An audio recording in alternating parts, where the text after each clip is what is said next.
Will you comply with the court order and uphold habeas corpus, or will you follow the president's directive? We are following all federal court orders and are complying with that, as is the president, and every decision that I make as well. That is obviously not true for anybody who reads the news. Welcome to Right View Nation, where we tell it like it is, unapologetically and with love for our great country. Folks, buckle up, because what you're about to hear will make your blood boil. In what was supposed to be a Senate hearing on national security, we instead witnessed a smug liberal Senator, Maggie Hassan, turning the spotlight into yet another shameful episode of gotcha politics, trying to embarrass Kristi Noem over, get this, the definition of habeas corpus. Now listen, habeas corpus is important. We all know that. It ensures the government can't just lock people up without explaining why. Fair enough. But what Hassan pulled wasn't about civil liberties. It was about grandstanding. It was about scoring cheap political points at the expense of a conservative leader who's fighting to keep this country safe. Here's the deal. The left is panicking. They're terrified of strong, unapologetic conservatives like Noem, who won't bow to DC elitism and who aren't afraid to speak boldly. So what do? They weaponize legal jargon to trip them up in hearings instead of talking about solutions for our real problems, like our open borders, Chinese cyber attacks, and growing threats from global tyrants. What's even more disgusting? While Hassan was busy interrogating Noem over a Latin phrase, Americans are getting robbed blind by cybercriminals using AI to scam our seniors. $5 billion gone in just 1 year. But hey, let's debate vocabulary instead of fixing that, right? Thank you, Mr. Chair. Good morning. Good morning. Madam Secretary. Secretary Noem, the White House Deputy Chief of Staff recently said that the Trump administration is actively looking at suspending habeas corpus. Last week, you were asked about this, and I want to clarify your position because it's obviously really important to get this right. So, Secretary Noem, what is habeas corpus? Well, habeas corpus is a constitutional right that the president has to be able to remove people from this country and suspend their right to... Let me stop you, ma'am. Habeas corpus, excuse me, that's incorrect. President Lincoln used it. Excuse me. Habeas corpus is the legal principle that requires that the government provide a public reason for detaining and imprisoning people. If not for that protection, the government could simply arrest people, including American citizens, and hold them indefinitely for no reason. Habeas corpus is the foundational right that separates free societies like America from police states like North Korea. As a senator from the live free or die state, this matters a lot to me and my constituents and to all Americans. So, Secretary Noem, do you support the core protection that habeas corpus provides, that the government must provide a public reason in order to detain and imprison someone? Yeah, I support habeas corpus. I also recognize that the President of the United States has the authority under the Constitution to decide if it should be suspended or not. It has never Let us be clear, though, that this president... It has never been done without approval of Congress. Even Abraham Lincoln got retroactive approval from Congress. So I have been asking executive branch nominees a simple question over the past few months. If the president orders them to break the law, I've been asking, will you follow the law or follow the order? I want to ask you a more specific question here.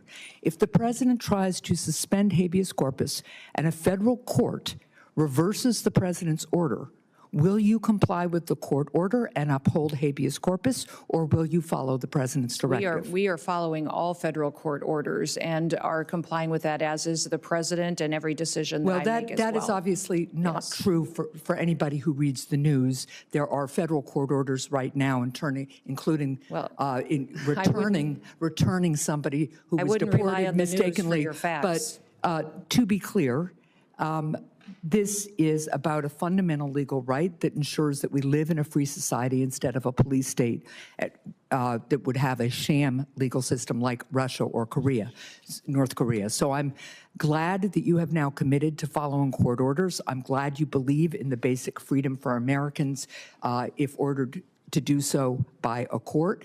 And again, I want just to make clear that it is critically important that even if the president tries to suspend the right of people to know why they've been detained or imprisoned, if a federal court reverses that order, that you will follow that order. And I hope all the members of the administration will, because it's obviously critical that some of the people, for instance, who've been deported by mistake, who didn't get due process, be returned in compliance with court orders. So now, let's move on to another issue. International criminal organizations target Americans with sophisticated cyber crime, including elaborate scams that robbed Americans of billions of dollars, with seniors in the United States losing $5 billion to scammers in 2024 alone. As artificial intelligence improves, so does the ability of criminals to deceive and defraud Americans. With this new technology, criminals can impersonate loved ones, develop advanced malware, or make more convincing phishing messages. How is DHS working to identify trends in illegal activity and ensure that new AI systems have safeguards in place to prevent their use in criminal activity? Yes, we are working extensively through CISA, but in all of our agencies to make sure that we're going after these criminal, nefarious actors. I would say partnering with private industry is critically important so that we have the insight that we need to really understand the tactics that they use and the advancements in software.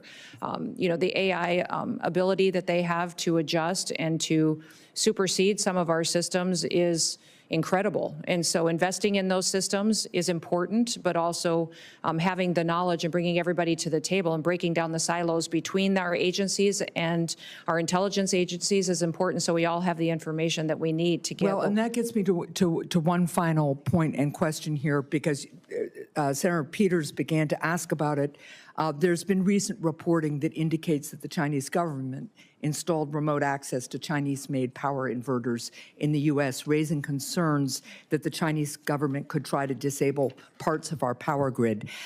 And you made a comment following up on Senator Peters' question about the importance of not only working with private industry on this issue, as you would also want to work on AI, but also on working with state and local governments on cybersecurity. And can you just talk to me a little bit about how DHS is partnering with state and local governments right now on cyber? Well, that's one of the core critical missions of CISA, is to help those state and local governments harden their systems. We're extremely vulnerable by our weakest link.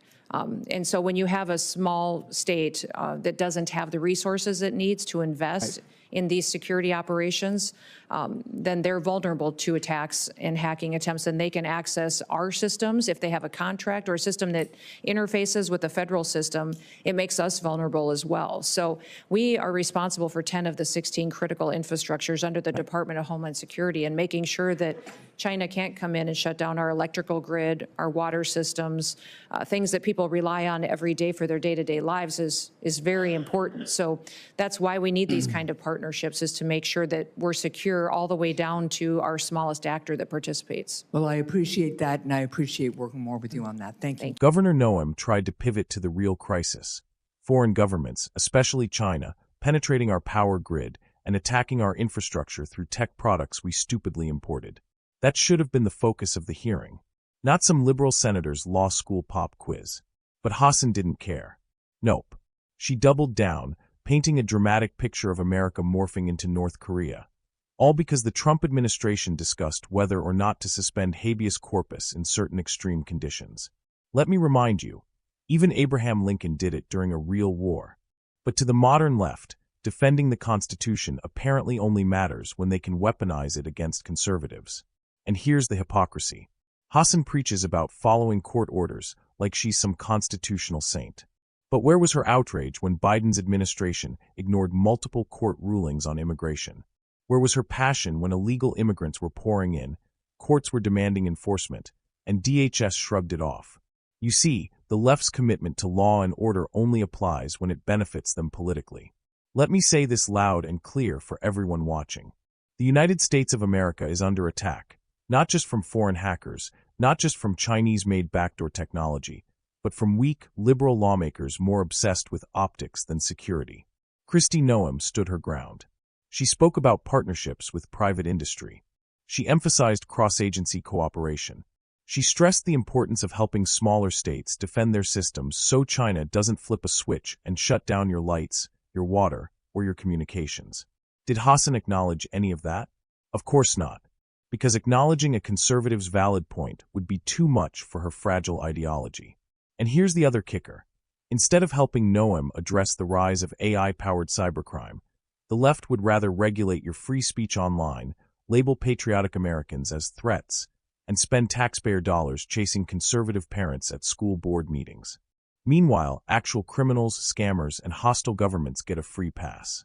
So to every American watching this, stay alert. They're gaslighting us.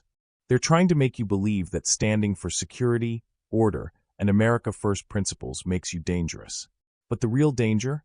Blind trust in politicians who can't even focus on defending your rights, your property, or your freedoms without turning every issue into a political circus. This isn't about habeas corpus anymore. It's about a system that's being hijacked by political operatives who'd rather debate definitions than defend the nation. Kristi Noem wasn't perfect in her wording. So what? She showed strength. She stood for national security. And she was attacked for it by the same people who've ignored border law, violated due process for conservatives, and weaponized the DOJ against their political opponents. At Right View Nation, we believe in the rule of law, not the rule of the mob. We believe in protecting civil liberties, but not at the cost of letting terrorists, traffickers, or foreign hackers exploit our kindness. We believe in a strong America, secure borders, secure power grids, secure elections, and yes, secure definitions of justice that go beyond courtroom theatrics. So next time you hear a liberal senator lecture us on morality, ask yourself, are they defending you? Or are they just defending their seat? This is Right View Nation. Unapologetic, unfiltered, unafraid. Like, subscribe, comment your thoughts below. America first.